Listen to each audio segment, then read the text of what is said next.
You're on live TV right now. That was a real puzzle. Button up your top button there. Oh, gotta look proper. We're seeing too much.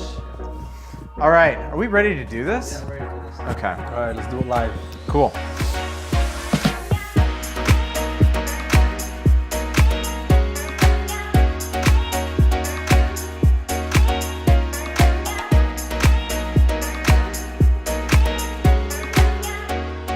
Okay, so welcome to another episode of the Steele Entrepreneur Show. This is episode 32, and we have my good buddy Hussain Khatheer. Let me pronounce that again, Hussain Khatheer, because I said that too fast.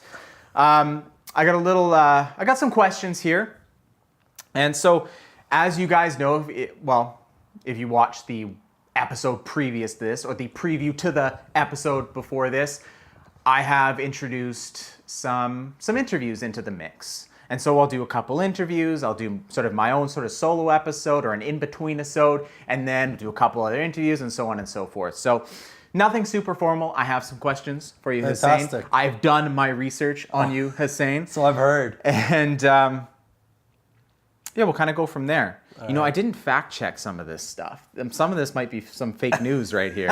Alternative facts. Some alternative facts. Alternative facts. But you can, As long as they're good. you can correct me if I'm wrong, or right. if it makes you sound really good, then maybe I'm we'll just gonna run with it. Okay. I'm just gonna run with it. All right. Perfect. I All right. like that. Add it to my bio. So, in today's episode, we have Hussain Khatheer.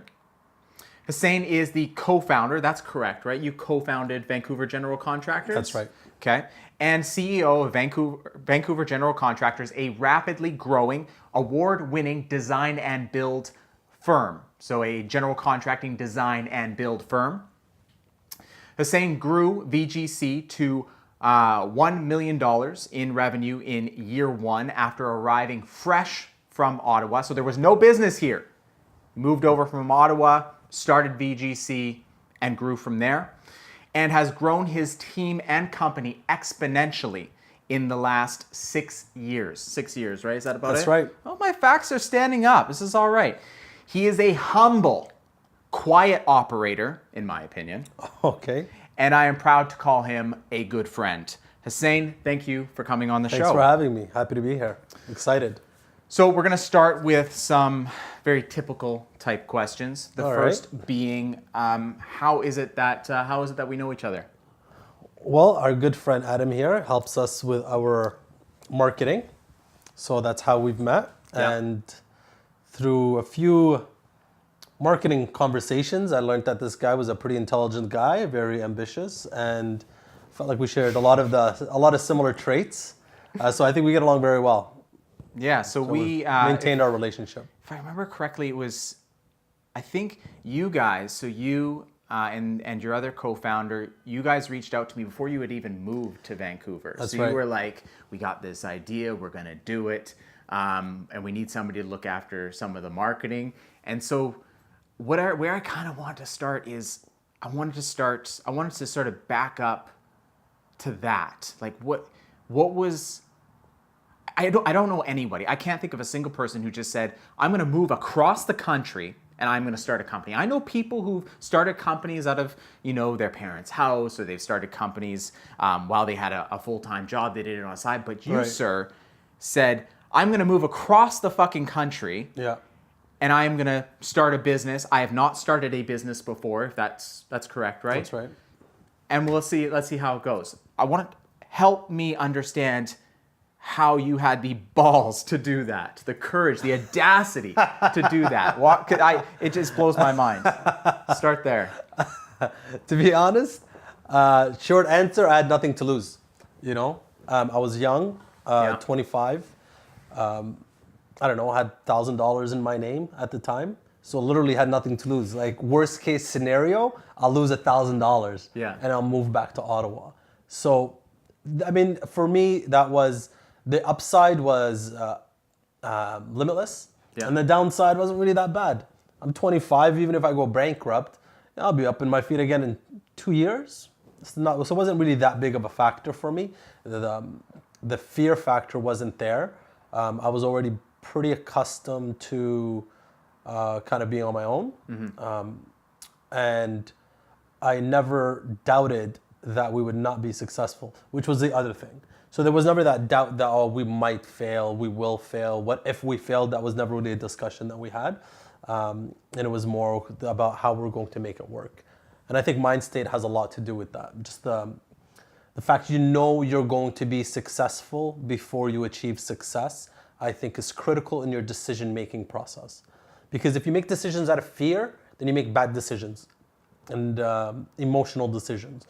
But if you make them out of fact and confidence in yourself, knowing that you're going to achieve what you set out to achieve, then I really believe that you can basically do anything. There's obvious limitations. You know, you're not just gonna, I'm gonna, open up a $10 million company tomorrow and boom, it happens. There's a lot of action and steps that need to take place. But the first thing you need to do is believe in yourself, and things fall into place. Where do you think that comes from? Like, where do you think that confidence or that belief in yourself comes from? It's a good question.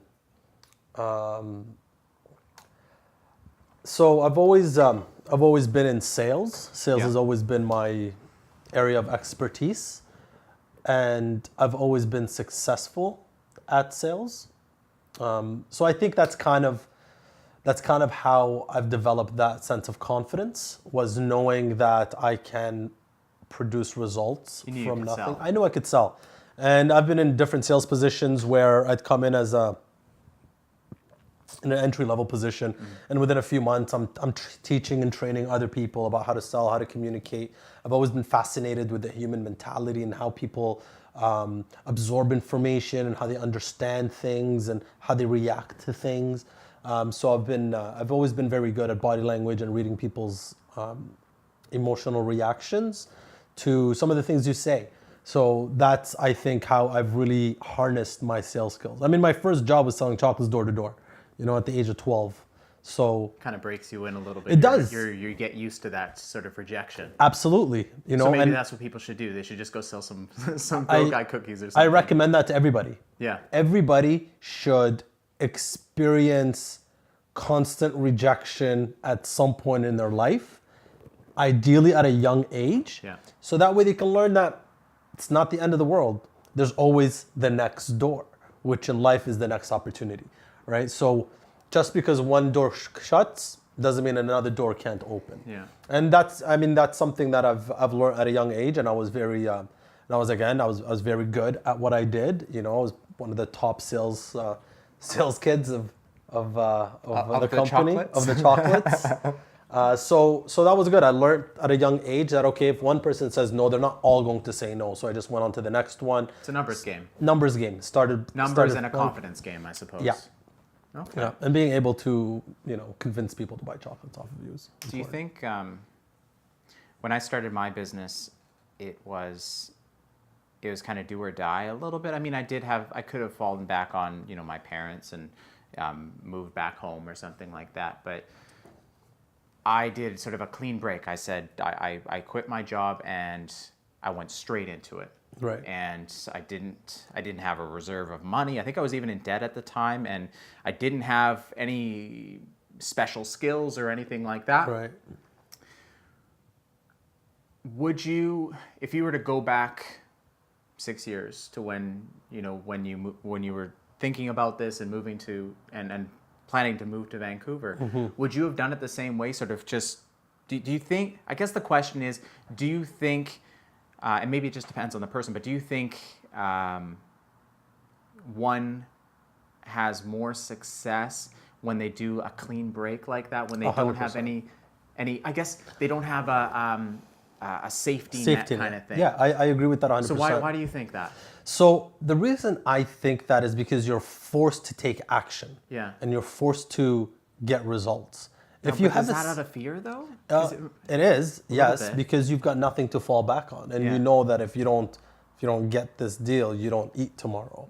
So there's a direct cause and effect there, right? Where if you act hungry, but then you've got a fridge full of food. Yeah. You go and you're like, I'm done for the day. I go back to my fridge. I got a lot of food to eat.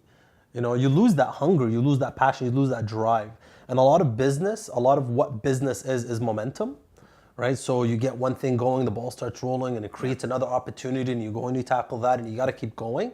But if you have something that you fall back on, I find, and I have a lot of friends that, try to start businesses, but, not 100% committed. They had other things and they had other engagements, and, they were comfortable in where they lived. And, businesses didn't succeed, or if they succeeded, and I mean, again, it's all relative to, what the person's definition of success is. But for me, it's got to be, I don't know, personally for me, it's got to be substantial. Like, I've always measured business in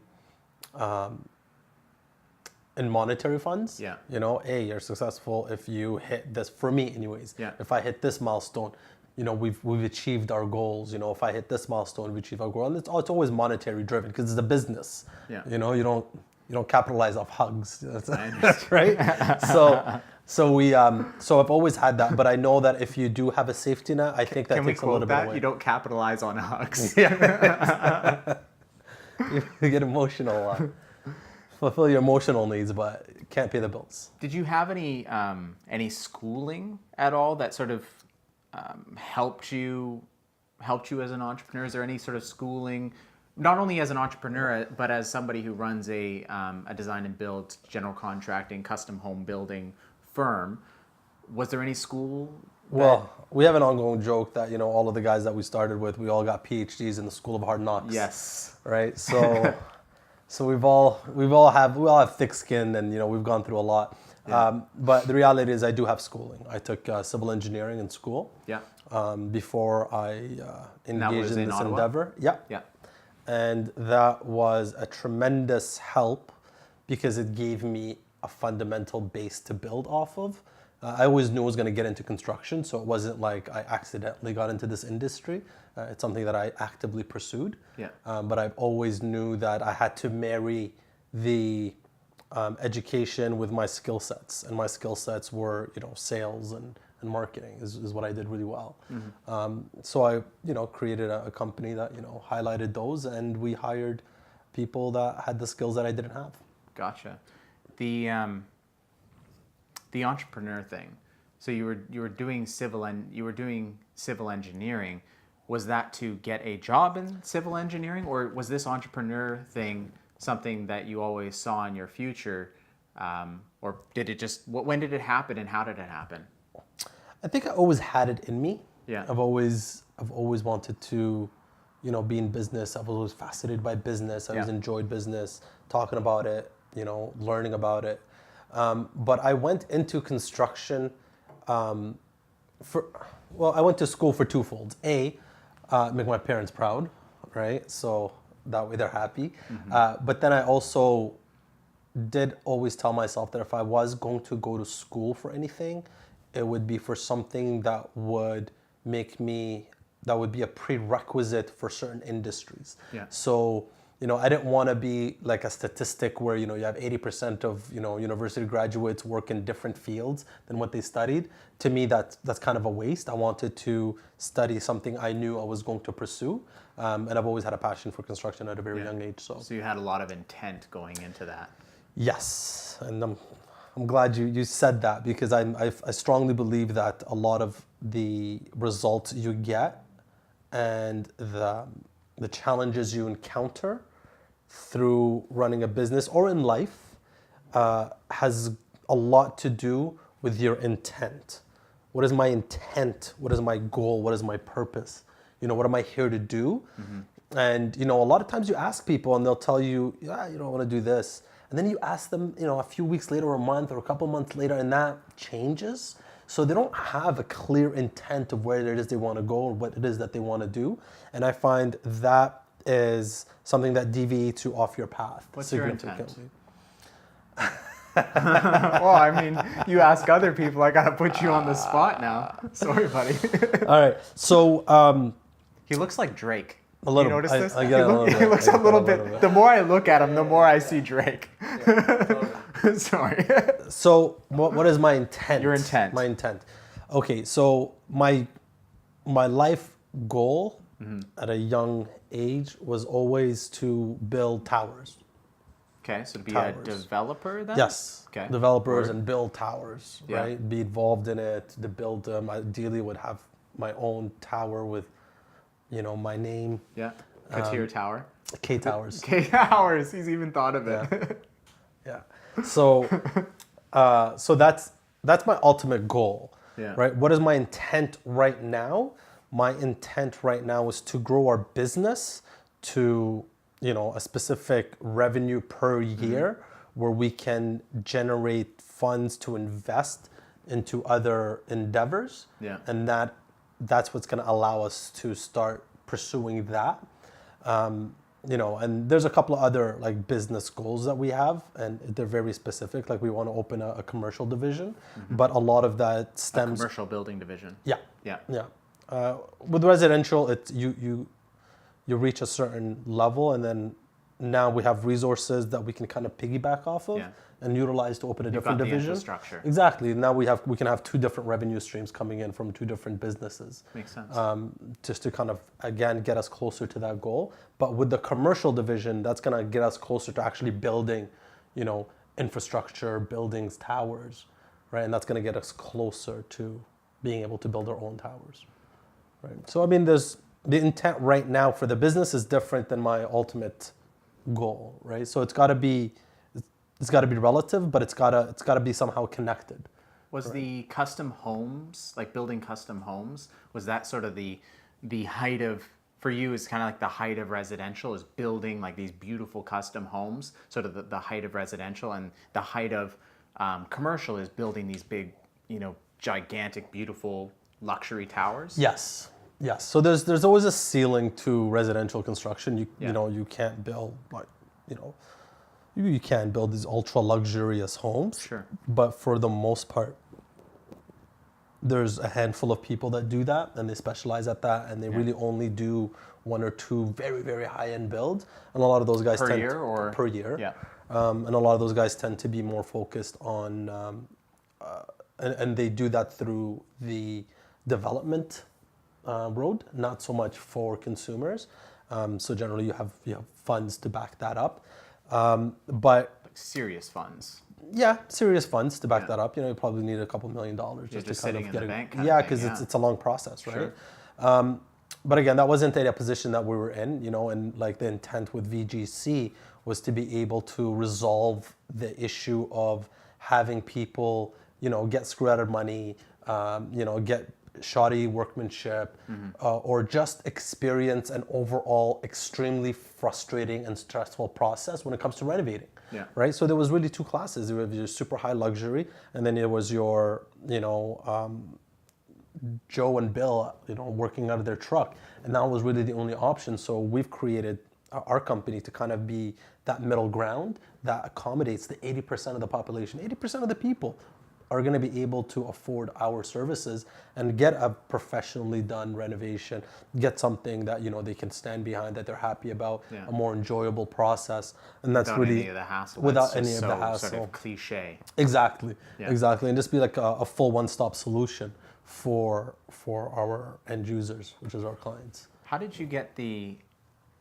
I understand a little bit of the sort of commercial development side of things because my stepfather has built some condos in his day, so I understand sort of the risk and sometimes lack of reward that follows that or is involved in that. And I think about sort of the custom home side of things, and that's a pretty big gamble on its own. It's a big, in my mind anyways, from my very small understanding of these things, it's a big leap to go from doing like home additions and custom kitchens and basements and stuff like that, which can probably range up to say like 100 grand typically type thing, maybe 100, 200 grand, to going and building a $1 million plus home. What, and again, one of the things that just blows my mind about you is your conviction and your confidence that you can go, like I said, from Ottawa to Vancouver and just make it happen. You can go from doing kitchens and basements and build a goddamn custom home. Yeah. How did you, for somebody who's maybe I don't know, maybe doesn't quite have that level of confidence. How would you describe that to somebody? How the hell did you do that? How did you, like, in your mind, take that kind of risk? Well, Richard Branson said, never turn down an opportunity. Someone presents you with an opportunity, say, yes, I can do it. And the reality is, again, it's different for everybody, right? Like if you were to ask me to go ahead and start a marketing company tomorrow, I'd be like, oh, I don't really know. I don't know much about. I think you would do just fine. Honestly, probably do a better job than me. But the thing is like I have that background, and the reality is building a new home. Yes, the dollar values are bigger, but the complexities is lower. Right? It's easier to build a custom home. You're working from scratch. You're working with a blank canvas, right? You're doing a renovation and addition. There's a lot of moving parts there because you're dealing and you're making a lot of assumptions of, we think that this is here and this is here. So you're planning and you're doing all of that. But then you start the project and, things aren't exactly the way you assume them to be because it's non-typical construction. You're like, what's going on here? Why did he do this?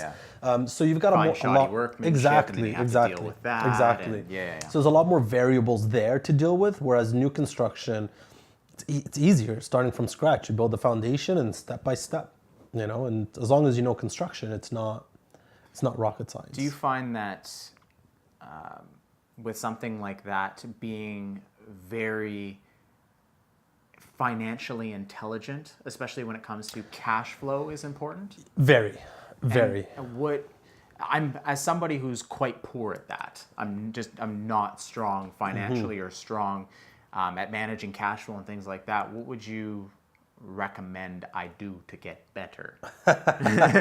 Watch it closely. Yeah, so just watch it like a hawk. Watch it like a hawk. There's gonna have high months and low months, but the important thing is that okay, what's coming in, what's going out, and what are some projected sales in the next few months, what are some reoccurring revenues that are happening, and you want to make decisions that aren't going to be detrimental to your financial state as a company. When you say watch it like a hawk, are you talking like daily or like how often you find yourself? It all depends. I mean, it all depends on how large your company is and how much money is moving. If like you're moving around, a couple of $1,000s a week and you've got, 20,000, it's not that big of a deal. Like you don't have to be every day watching it. But when I say watch it like a hawk, just know where your expenses are, what your revenues are, and what your receivables are going to be like for the next, 30, 60, 90 days, because that's usually the window of when things need to get done and action needs to be taken. And just make sure that you have a plan moving forward that's going to any action you take now is supposed to increase revenue later, right? So if I'm spending money, I better be spending $1 to make $2. I'm not just spending $1 to make $1. Then what am I investing it in? Where do you think most people fail when it comes to cash flow?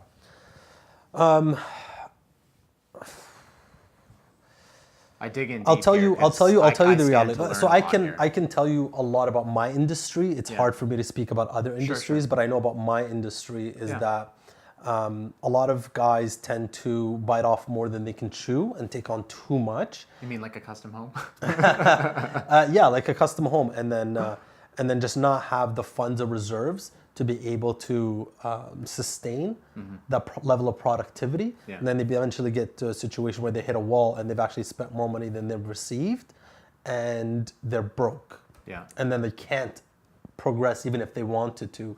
And then they've got to generally go back to the client and say, hey, we need more money. And that in turn is where that problem lies in the construction industry, is people going back because, they spread themselves too thin. They take on all these jobs, and they don't realize what their cash flow is going to be like. And they think, well, I just signed, $500,000, I'm going to make a lot of money. But, $500,000, you're not getting it tomorrow. You're getting it in 6 months, 7, 8, 9 months. Yeah. So you've got to be able to produce to get paid. You need backing. Really? You don't get like a something to start with kind of thing? It depends. It depends on your agreement. Yeah. I would say most guys don't really get that much up front. And then they don't take that into consideration, and then they just end up doing and then running out of money. So I think that's That's one of the big things. As Probably well, spending a little bit of time understanding contracts Yes. is not a bad call. 100%. It's very, very important. And at the same time, I find that a lot of people get a little bit of money and they feel like it's a lot of money, but it's not. And then they become very, loosey-goosey with, what they start like buying, and they start spending money here. Yeah. Babe, we're going to go on a vacation. Yes. Like knock on wood, we're pretty good. But would I ever just tell, my fiance, hey, we're going on a vacation tomorrow? That's never gonna happen, right? Because that's not the type of person I am. I'm like, oh my God, I gotta focus on this, and we got work over here, and we got this and that. We can't just be spending money. We don't have that kind of money. Yeah. Regardless of where we are financially, because my goals are so ambitious, I know that I need every penny, to be able to achieve that, because we want to be able to, spread our reach, but you can only reach as far as your cash flow allows you. Yeah. So if you don't have cash flow, then you don't have reach, and if you don't have reach, you don't have growth. I love that you still have this sort of mindset, even after as much success as you've had, and as many years as you've been doing it. I mean, 6 years is 6-7 years is relatively a short period of time, but it's also a good bit of time. Like a lot of, and frankly, this is probably where why a lot of people don't make it to 5 years, is they get that money and then they start really enjoying it. Yeah. Oh, we made it. We did it. But start buying nice cars. Yeah, exactly. Like I drove my Camry that I bought here the first day I moved here. Yeah. And bought a cheap car just to be able to get around, something reliable. I don't really care what my perception is. If this guy's balling or not, I don't really care. Because the people that generally think like that are generally not successful, right? Like watch the way Warren Buffett and Bill Gates dress, and then watch some of these new money guys. I'm pretty sure, what's his name? Bill Gates has some pretty big fucking yachts, though. Yeah, but that's different, right? Well, the guy's one of the richest men in the world. Like, let the man enjoy it, enjoy the fruits of your labor. Understood. Right, but don't just be frivolous about it, or don't be frivolous about it, and just kind of spend just because you think you have, but then it's detrimental to your business. And then, you've got a nice car, but now you have no business, and then you can't afford these payments, and now you lost it all. One thing that it took me a long time to learn is you don't take money out of your company. You pay yourself a paycheck, and that's what you get. That's right. You don't, take it as you need it. There must be some hard rules there. Absolutely. There's got to be structure, and there's got to be discipline.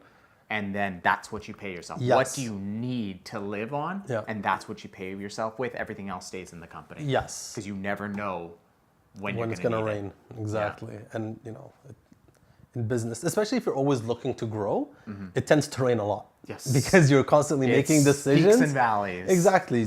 You're constantly making these decisions, and you don't necessarily know, what works and what doesn't work. So it's a lot of trial and error. So, let's try this. Okay, that didn't quite work. We got to tweak this. Let's try that. Let's try this.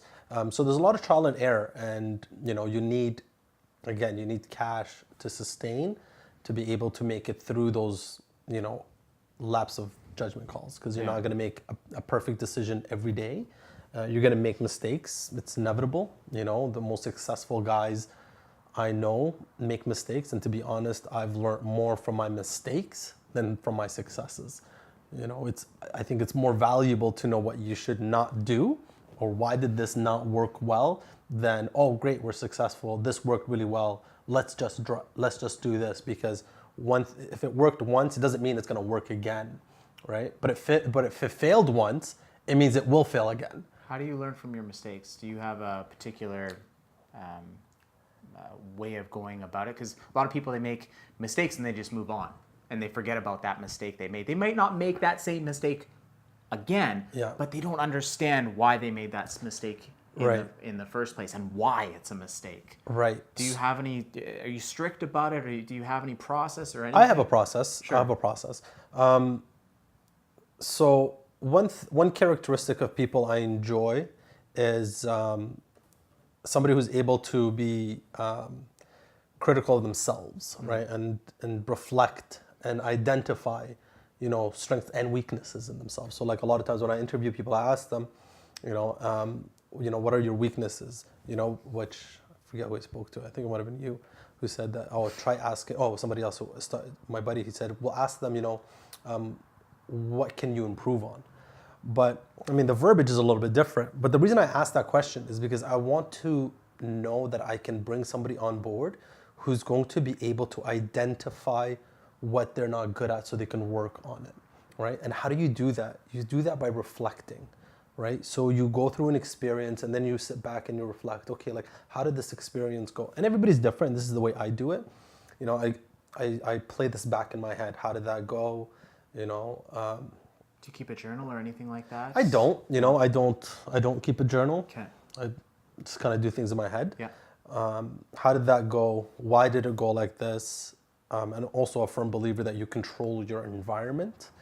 So if you're upset, I had something to do with it if it's in my presence. You know what I mean? Sometimes yes, sometimes no. But there's always an impact. So I can change the way how upset you are. It can make you happier. So you're always affecting your environment. So I'd always look back and say, okay, well, how did I say this to somebody? How did they perceive it? Is a completely different animal, right? Because I could say something and think like, oh, I communicated so well. And then that person's perception was like, oh my God, this guy's being such an asshole, right? And I'm like, oh, I thought I was being very, very straight and direct and thorough. But the perception is different. And everybody's perception of what you say or do changes. So a lot of times I just like play things back. I think about, okay, and then a lot of times for business, like this is personal engagements, that's how I do it. But for business, I just, men lie, women lie, numbers don't. So you sit back and you look at the numbers and you say, okay, well, this is what we initially budgeted. This is what we spent. This is how much we made. Okay, well, we need to change this. We need to up this. And there's a lot of that constant cycle and process of improvement. So you've always got to go back and tweak and adjust and keep moving forward. Take something back and tweak and adjust and move forward. Right? So you've always got to learn from those. Do you inspire the same in the people that work for you? Like, do you have one of the things that I've been working on a lot is by working on my own personal development, whether it's reading books and taking action or whatever, what have you. I've noticed it started to kind of rub off on folks. I've noticed some of the people around me are more concerned about their personal development. They're more concerned about leveling up. So they're picking up books. They're chatting with me and asking me, what did I get out of this book versus like, what did they get out of this book and things like that. And I'm wondering if that sort of, we were talking about there, about sort of self-assessing, auditing yourself, I suppose, and auditing the mistakes you make. Have you found a good way? 'Cause I would love if everybody on my team did that as well as you do. Is there any way that you found to inspire your employees to do the same, or do you just hire people that do that? I tend to hire people that do that. Yeah. I read, and I made a lot of mistakes with hiring people. I think that was one of my biggest weaknesses, and still is a weakness. Why? I still have, because I'm a producer. I get results. Yeah. By any means necessary. If I need to eat, I will eat, right? If something needs to get done, I will get it done. And I know that in myself. I will just make shit happen. Yeah. Right? Not everybody has that same type of mentality, right? So a lot of people need direction, need guidance. Or procrastinate. Sure. Myself, I've always like I've strived on results. I want to get the result. I want to get it done. I want to get these results in. So like that was something that for me was a natural thing from a young age. Yeah. So when I was hiring people, I would just hire people that I thought were just the right person for the role, and I didn't hire the best people for specific roles. Why? I had lack of experience. Right? Lack of experience, lack of management skills, and lack of HR process. I just didn't have a process. I just get a resume, look, great, this guy looks good, come in for an interview, say the right things to me, right? Because, hey, tell me what I want to hear. You're hired. Yeah. It's basically as easy as that. You know, now I've changed my HR process completely. You know, now I have very rigorous screening. I ask like 6 pages of questions, you know, and then I give people an assignment. A little mini project. A little mini project. Yes. You know, you come, you totally interview. agree with that. If you succeed in the interview, you have an opportunity to do this assignment. And that one thing, adding that assignment, has changed my hiring process completely, right? Because there would be guys that I'm like, oh, I can't wait for them to get the assignment back, and they're going to be amazing. And sure enough, they don't do it. They half-ass it, you know, or it's late, or they start giving you excuses. Can I get that? And then it's like, whoa, red flags right away. Sorry, but we're gonna go in a different direction right off the bat. Like and I give people tight timelines. You know what I mean? So if I think something's gonna take somebody, you know, 3-4 days, I'll say, yeah, you got 2 days to do it, because you want this job. Like, you know, you coming because you want this, right? What's gonna happen when you already have it? You're probably not gonna work as hard because it's already there. It's already secure. So the people that are generally just hard workers will meet that timeline and they'll do a really good job at it. The people that tend not to will half-ass it. And then you can see it in the quality of their assignment or their project. So that has really changed the way I hire people. And I've found that since I've done that, I've actually had to spend less time managing people as opposed to leading people, right? This is what we want to do. These are our goals. These are our missions. This is how we want to help people. And having the right people on the bus, from that great book that I read, it doesn't matter where the bus is going. The right people will get it there. Wrong people won't even make it to your first destination, let alone the reroute, right? Of where, oh, now we're changing direction. Changing direction? I don't like this direction. I'm off this bus. Yeah. You know, and it's very hard to grow a business with that type of a mentality of the people on your team. Who would you say, or how would you describe your management style? It's a good question. I've been asked this before. I don't know. I'm a listener, so I definitely listen to my team. I manage people by serving people. So in my early years, it's gonna make me sound real bad. Real bad. Yeah, well, I want to hear the contrast of how you've developed as a manager. So in my early years, I would expect people to listen to me. I would expect people to do their work. You have a job, get it done. This is what you get paid for. Yeah. Just shut up and do it. So you expect people to work at your level. Yeah. Yeah. Right? But I expected them not to complain. The hell are you complaining about? You're getting paid. Shut up and do it. That was my mentality back in the day. And I lost good people. You know, I had good people and I lost them. And, you know, I had not so good people and I lost them. Why do you think that was your mentality? Because I was immature. I lacked experience. But is it something you observed elsewhere, or? Because it takes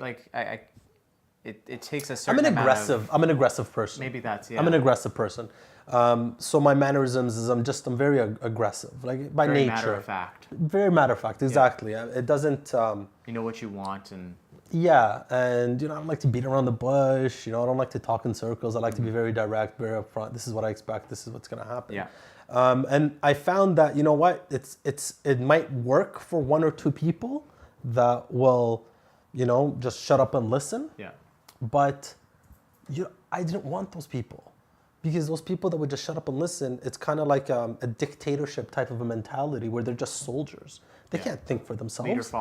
Leader follower, right? And I don't want that. I don't want to have to micromanage every single little thing and then show this. You need to take one step now. Now you take a step. And that's basically that management style that I had bred that, right? General soldier, right? Which is not a fun environment to work in. You know, I had constant anxiety. I was constantly stressed out regardless. Yeah. Right? And then once I started changing my style and was there any particular catalyst, or? Yeah, I read the book Good to Great, right? And here it is. To have it right there. Changed my life. Changed my life. Another one.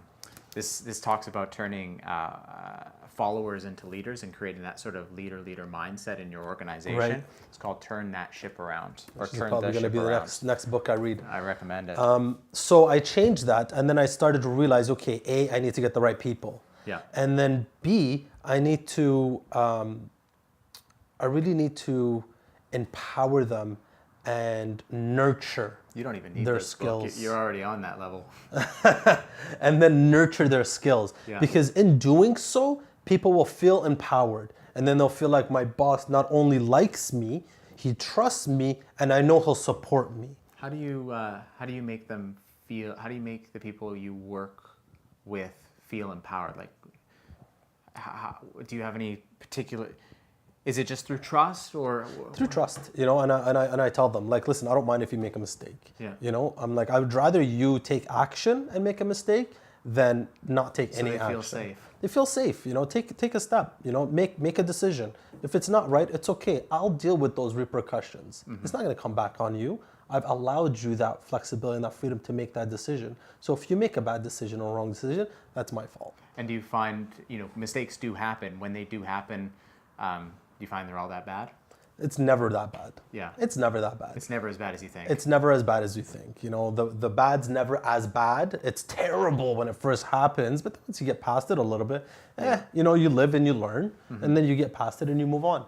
So it's not, you know, and I don't put critical decisions, you know, in people I don't think can make those decisions yet, right? So you gotta empower people to make decisions, but you also have to have the right people making the right decisions, right? So like an entry-level person isn't, you know, making decisions on our financials, right?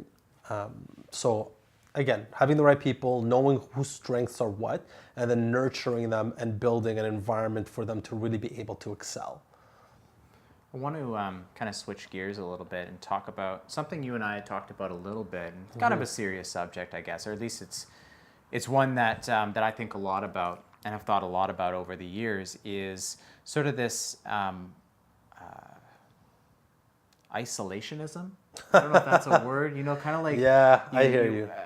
Isolating yourself, or entrepreneurs tend to isolate themselves, often for totally the wrong reasons. Yeah. Usually, or at least in my experience and from those I've talked to, because a lot of times they don't surround themselves with people. Maybe, you know, a lot of times, especially when you're young, you come out of school, and the people that you went to school with are not necessarily going to be folks that can sort of help or support or really understand where you're coming from, because you're going into a very different, taking a very different path than they do. And so, you know, all of a sudden you have, you know, that many fewer friends that you can really, you know, kind of connect and get not only an ear. An ear is important, but I don't want just an ear. I want dialogue back and forth. Exactly. Stimulate me. I want to hear your stories. Yeah. Right? And so there's that, then there's stuff like, you know, you don't want to fail, obviously. Men in general, just people in general, but especially men, do not want to fail. No. There's that, I don't know, there's that masculinity, there's that ego. Sure, absolutely. Yeah, absolutely. So we don't, you know, when we're struggling, we don't tell our friends. No. When we're struggling, we don't tell our family. No. When we're struggling, we don't tell, you know, the people that work for us, if we have people that work for us. And so all that shit is just, it's in here, and it's it just replays. bouncing. Boom, boom, boom, boom, boom, back boom. and forth. Right? And it's crippling. Yeah. I know that's something that that you've struggled with a little bit over the years, and you're very lucky you have Sarin, your buddy whom I spoke with, who's taken a similar path to you. Yeah. How have you managed to, I guess, I mean, you've struggled with it a little bit, but where have you found balance? How have you found balance? How have you sort of gotten away from that sort of isolationism mentality, if that makes sense? It does. Just tell me anything about it. I just want to hear your experiences. So again, like what you just said, you know, you're right. You know, you're constantly like bouncing these ideas and these thoughts and back and forth, and you know, you know this, when you're in a business, you deal with so many different things in one day, you know, that you're constantly like kind of playing out, and I have this coming up, and how is this going to happen? And, you know, I've got this issue here and that issue there, you know, and then your mind is working. And then I find like whenever I'm in like in a social environment with people that aren't like-minded, they talk about, you know, people and things and events, you know, whereas like me, I like to talk about like, you know, like ideas and, you know, important things in the world and in the news that like, you know, that matter and that like will directly impact your life. You know, I don't really care what Joe did last weekend. And did you hear about Stacy and Joe? And they're not, I don't care. You know, like, how is that going to change my life? It doesn't. Yeah. So I found myself just not being interested in those types of social environments. Yeah. And backing away and from backing a lot of away those relationships. and like subconsciously, I would just not engage. I would not go out. Yeah. You know, they're all like, oh, we're going to go out for drinks. Yeah, great. I don't really want to do that, you know? And until I find myself surrounding myself with more like-minded people, where we're sitting there, we're talking about ideas, and I'll spend 3 hours, and I'll go by like 5 minutes. I'm like, it's 3 hours already? Oh my God, like, you know, let's do this again. And it's exciting, and it's stimulating, and it's enjoyable. And I think that's where that's what you need to do to get out of that isolation type phase as an entrepreneur, because the reality is not a lot of people experience what you experience on a daily basis. Not a lot of people understand the emotional toll that being an entrepreneur has, especially when you have other people that you're responsible for to eat, right? Like if you fail, it's not just you. Yeah. You know, like if I fail, it's okay, whatever, I'll be fine. But I have 19 other people that are depending on a paycheck. You know, that's a lot of pressure. That's them and their families. And their families. So like 19, let's just say they all have one person, and that's, you know, that's 38 people. And I mean, logically, it's like, well, yeah, they will, you know, you'll give them 2 weeks, or you'll give them, you know, some sort of, you know, I forgot what they call it. Yeah, but the reality is that doesn't even cross my mind. That's not it, right? That's not it. It doesn't cross my mind. Logically, it's not like, they will okay, find we can just job, shut down. Be fine. But it's still, it's on you. Exactly, because like you said, you know, don't want to fail. Yeah. You know, and not only want to fail myself or the business, but I've developed this emotional connection with these people. You know, I don't want to fail them. Yeah. Right, and that's where it comes back to, like, my job is to serve my staff. I've got to make good decisions to ensure that my team is looked after at the end of the day. Mm-hmm. You know, because my success and the company's success is my team's success. You know, and it's like a reciprocal cycle. So how just have you that isolationist mentality? How have you made strides, I suppose? If you've made strides, maybe it's still something that it's still a struggle. It's still a challenge. I mean, I don't think it's something that you just overcome. Yeah. Right. Especially in my situation where I moved here from my hometown of Ottawa, my network, my family, everybody's still there. Yeah. So I moved here not knowing anybody, right? And I spent the first 6 years, like, just working on this business, you know, and that's my main priority. It wasn't going out, it was working on this business, you know, and building this business up.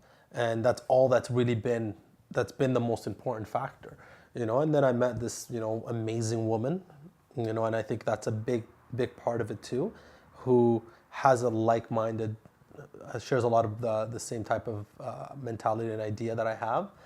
She's an entrepreneur, you know, we're getting married in a few months.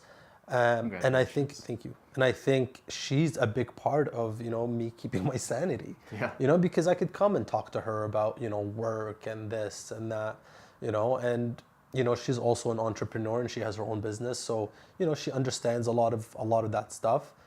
Some things she doesn't understand, but she sits and she listens, you know, and tries to give me her feedback and just gives me that, like, unconditional support, which I think is very, very important. So I think, like, really to escape that isolation, for me anyways, like, family is very important. You know, you need to have that, like, strong roots of, you know, something that you've put together, and then you have that to know what, you know, this family's got my back, you know. And also surround yourself with like-minded people, you know, people that can challenge you, people that can push you, people that can, you know, have you question the way you think, you know, because that alone can completely change your mentality. You know, when somebody throws out an idea that you're like, I never even thought of that. You know, like I have a buddy of mine, you know, older gentleman, he's actually just retired, but we're bonding like better and better every time we meet. You know, but it's like we just sit there and we challenge each other's, you know, way of thinking and, you know, of doing this or doing that or looking at things a certain way. And then, you know, and then thinking about, okay, well, what are the pros and what are the cons of doing this or doing that?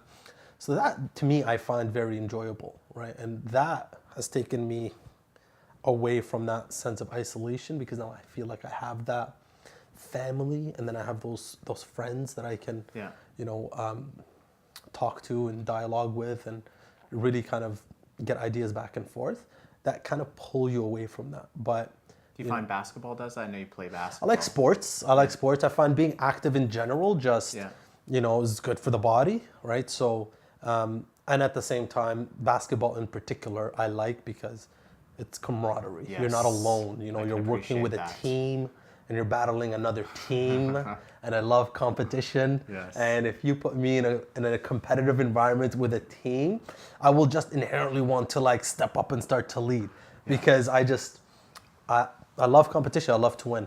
That's been one of the biggest things for me in the last year and a bit is starting jiu-jitsu and getting to experience again that type of camaraderie that I hadn't really experienced since like high school rugby. And I missed that. I didn't know how much I missed it until I experienced it again. Exactly. And it's like, I mean, it's kind of, I think I would even have a bigger dose of it if I was doing something like rugby, like basketball, like soccer, where it's, I think jiu-jitsu, for example, can be kind of sort of it's not really a team sport per se, so you don't quite get that, but it's just being around other people, another group of people who just are there to have fun and get some exercise and learn and generally have the same interests as you. Because if you're there with jiu-jitsu, you have that commonality, you have that common ground. Yeah.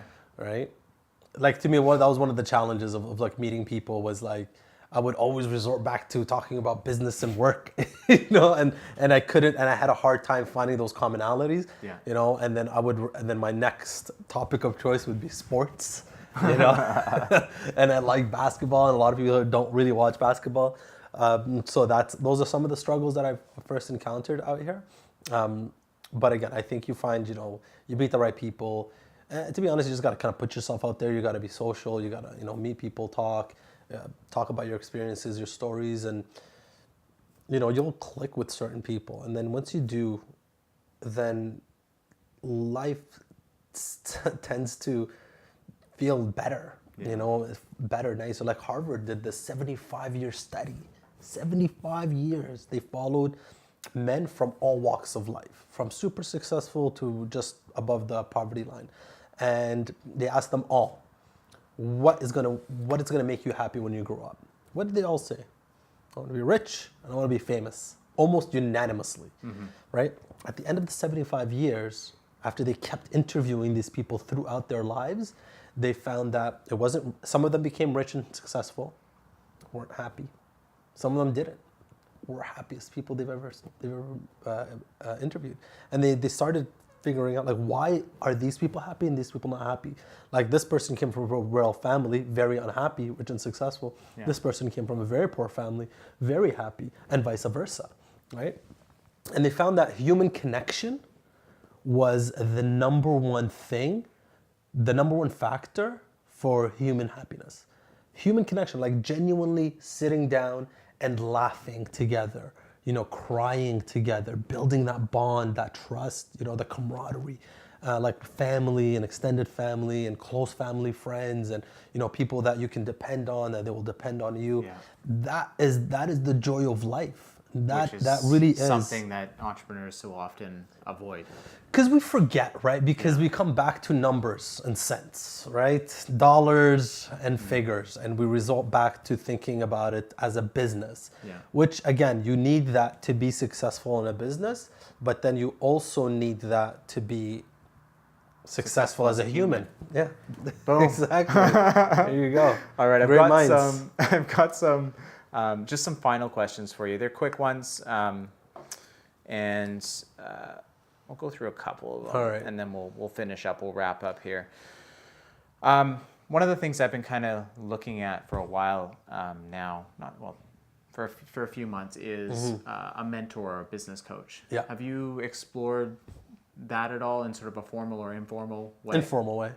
Yeah. I think it's very important to have a mentor. I think it's very important to have somebody that can give you guidance. How did you find yours? Luck. Former client.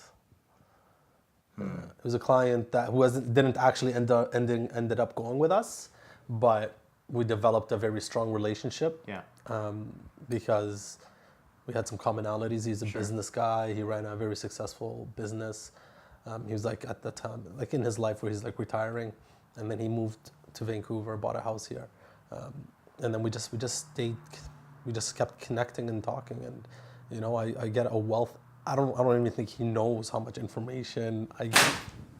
Holy smokes! That's your cat. My cat just went insane. Yeah, Holy so crap. I don't think. Oh, did you see that, Danny? Yeah, that was crazy. Did she just Whoa. run into the glass? Just straight into the glass. Oh my god. I think there's a mouse on the other side or something. That's funny. Okay, so mentors are an important part of I think your life now. it's very important because you need, you know, again, you're gonna go through trials and tribulations, right? And you're going to need to have somebody that you can talk to. That's generally I always find like it's very important that your mentor is like older than you, you know, who has more life experience than you. That someone who's been there, done that. Been there, done that. Oh, and done some of the things that you want to do, perhaps. Exactly, Yeah. and has gone through those challenges and those endeavors, so that way they can give you some insight, you know, and learn from their mistakes. Okay. Right? I asked you that just because I need someone to remind me that that's important. It is. That I continue to seek out somebody. I actually do have somebody that I recently met that will serve more as a business coach than a mentor. Yeah. But they have some commonalities. I think with a business coach, it's more like you have a particular goal and they're going to help you get there. They're going to give you the resources, the tools, the connections, the whatever, just conversation. Right. To get to that particular goal. Yeah. Whereas a mentor, I think, is a little bit more broad. I don't know. Would you say that? No? No, I don't know. You know, Okay. I don't know.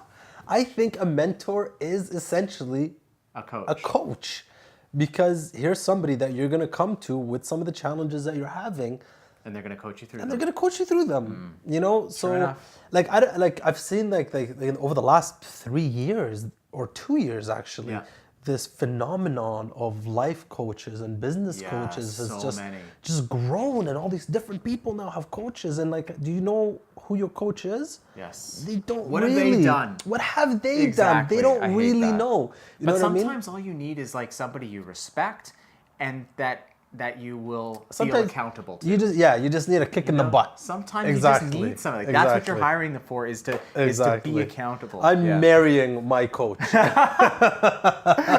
I feel the exact same way. So I mean, it's good, right? I know I get a lot. Like, she does a lot of that for me. You know, hold me accountable, especially when it comes to the gym and working out and eating healthy. You know, I know she does that. She does All that the for me. things that I try and avoid. Yeah, exactly. Like, I will work late because I don't have time to go to the gym. But I think that, you know, having the right spouse can help you with that, but B, you know, a mentor is somebody that can guide you through those. And I think it's more valuable than a business coach because they tend to know you a little bit more intimately. Sure. You know, they build that bond and relationship. And I'm a firm believer that proximity matters. You know, like, there's no way somebody's going to have the same kind of impact with me when they're not near me. Yeah. You know, when like they're not here feeling me, touching me, feeling my energy, my mood. That's so critical. Right? How can you coach me through life if you don't if you're not where I am? And you'll feel less accountable the further they are away. Yeah, exactly. Yeah, I just won't that's answer their important. call.